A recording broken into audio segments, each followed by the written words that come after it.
Ukraine রাশিয়ার বিরুদ্ধে কৌশলগতভাবে একটি নতুন অস্ত্র ব্যবহার করেছে। 19 নভেম্বরে মার্কিন তৈরি ATACMS মিসাইল ব্যবহারের মধ্য দিয়ে ইউক্রেন যুদ্ধের এক নতুন দিগন্ত খুলে দিয়েছে। এই মিসাইল দিয়ে রাশিয়ান ভূখণ্ডের গভীরে আঘাত হেনে যুদ্ধের গতি পরিবর্তন করতে সক্ষম হবে Ukraine.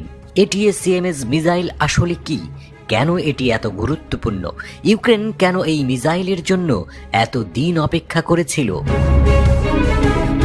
Army tactical missile system একটি মার্কিন তৈরি কৌশলগত ব্যালাস্টিক ক্ষেপণাস্ত্র।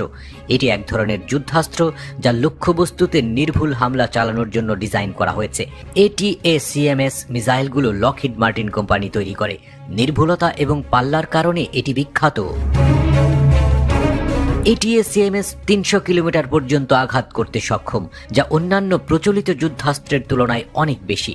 ATACMS মিসাইলের গতি ম্যাক 3 পর্যন্ত, অর্থাৎ ঘন্টায় প্রায় 3700 কিলোমিটার, যা শত্রুর প্রতিরক্ষা ব্যবস্থার জন্য এক বিশাল চ্যালেঞ্জ। এই মিসাইলগুলো চলমান যুদ্ধক্ষেত্রে শত্রু বাহিনীর সরবরাহ লাইনের ওপর আঘাত হানতেও সক্ষম।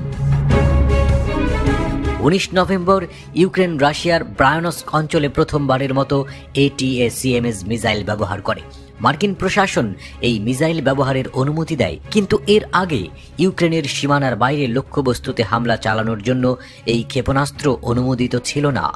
ATACMS মিসাইল রাশিয়ান বাহিনীর গুরুত্বপূর্ণ সামরিক স্থাপনাগুলিতে আঘাত হানতে পারে, যেমন বিমান প্রতিরক্ষা ব্যবস্থা, গোলাবারুদ ডিপো এবং কমান্ড সেন্টার।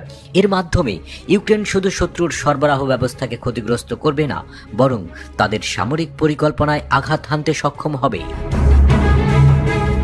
ATACMS কোনো নতুন প্রযুক্তি নয়। 1980-র দশকে মার্কিন সেনাবাহিনীর পুরনো ক্ষেপণাস্ত্র ব্যবস্থা প্রতিস্থাপনের জন্য এই মিসাইলগুলো তৈরি করা হয়েছিল। ATACMS এর প্রথম মডেল ছিল MGM-140A ক্লাবের, যা 165 কিলোমিটার পর্যন্ত আঘাত করতে সক্ষম ছিল। পরবর্তীতে এর পাল্লা 300 কিলোমিটার পর্যন্ত বাড়ানো হয়। ATACMS মিসাইলগুলো দুটি প্রধান ওয়ারহেড সজ্জিত হতে পারে। প্রথমত ইউনিটারি ওয়ারহেড, যা একক উচ্চ বিস্ফোরক বোমা বহন করে। দ্বিতীয়ত ক্লাস্টার যুদ্ধাস্ত্র, যা অনেকগুলি ছোট সাবমিউশন বহন করতে পারে। এই বৈশিষ্ট্যগুলি ATACMS মিসাইলকে শত্রুর বিরুদ্ধে কার্যকর করে তোলে, বিশেষত সৈন্য এবং সরঞ্জামের বিরুদ্ধে।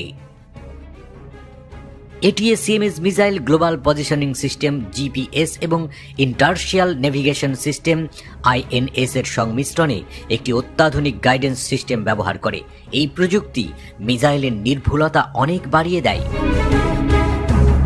ATACMS ক্ষেপণাস্ত্র সাধারণত মাল্টিপল লঞ্চ রকেট সিস্টেম অথবা high mobility artillery rocket system থেকে উৎক্ষেপণ করা হয়।